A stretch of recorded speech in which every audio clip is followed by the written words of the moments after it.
নমস্কার, Assam prime network থেকে আমি ইন্দ্রাণী আপনাদের স্বাগত জানাচ্ছি। কৃত্রিম বন্যায় প্লাবিত কাটিগড়ার হাওর এলাকা ভিলেন সেই স্লুইস গেট বন্যার পর কাজ শুরু হবে, ফের আশ্বাস মৃদুলের। নদীর জল বিপদসীমা থেকে নামলেই শুরু হবে ফেরি পরিষেবা।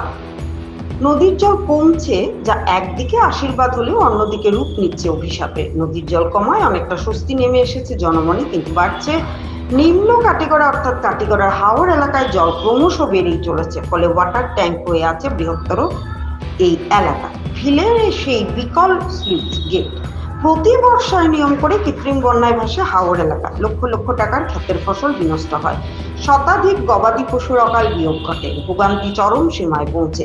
সেই সময় সমবেদনার ডালি হাতে শাসক বিরোধী নেতারা পৌঁছান সেখানে। ফটো ভিডিও সহ সংবাদ পরিবেশিত হয়, ব্যাস এখানেই শেষ।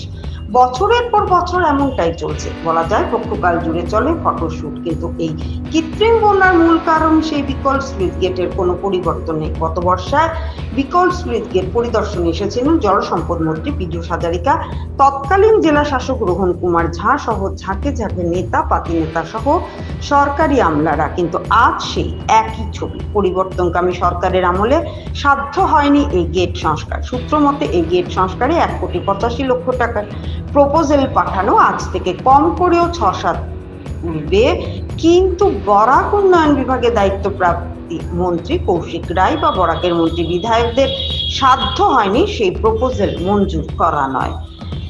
মন্ত্রী পীযূষের কথা নয় বাদই দেওয়া গেল। যাই হোক, বৃহস্পতিবার বন্যা পরিস্থিতির খোঁজ নিতে কাটিগড়া এলেন কাছাড়ের বর্তমান জেলা শাসক মৃদুল কুমার যাদব। বেলা 11টায় জেলা শাসক Yadav Katigora circle officer Robert টোলর ও ভিডিও অন্তরা পালকে নিয়ে খোঁজ নেন বন্যার্তদের। সাংবাদিকদের বিকল স্লুইস গেট প্রসঙ্গে এক প্রশ্নের উত্তরে জেলা শাসক ফের প্রতিশ্রুতি দেন যে বন্যার পর স্লুইস গেট কাজ শুরু হবে।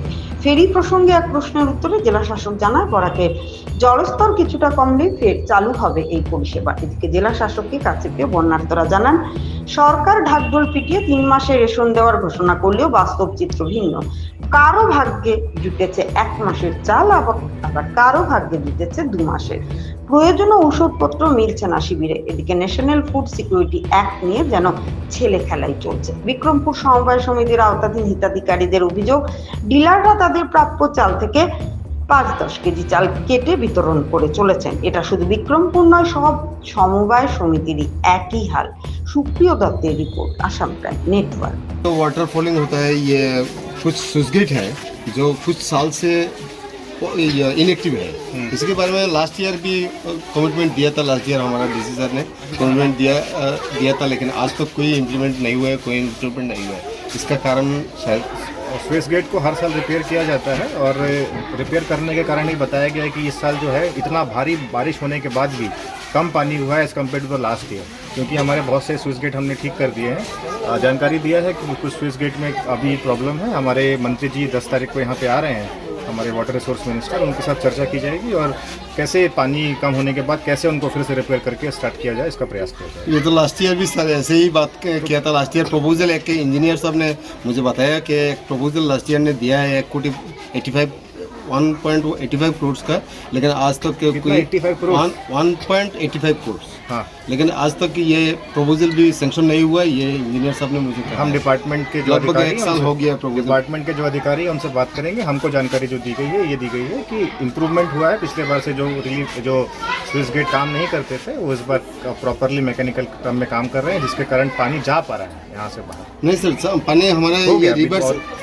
स्टेगनेंट हो गया, स्टेगनेंट का पानी स्टेगनेंट हो गया। अच्छा सर, और एक बात है, मतलब अभी तो काटीगढ़ा का गेमन का बीच काम चल रहा है, तो इसलिए फेरी सर्विस बंद है। हाँ, तो अभी सर लोगों को बहुत प्रॉब्लम हो रहा है, वो रेल के ब्रिज से क्रॉस इसके कर बारे रहा में है। आपका कमेंट क्या? कोई सेफ्टी नहीं है। अपेक्षा ये है कि 19.83 हमारा वो होता है, डेंजर लेवल होता है, और वो डेंजर लेवल हम लोग आज क्रॉस कर जाएंगे। तो ऐसा ही रहा तो मोटा मोटी कल नहीं तो परसों तक हम लोग फेरी सर्विस स्टार्ट कर पाएंगे। ठीक है, थैंक यू।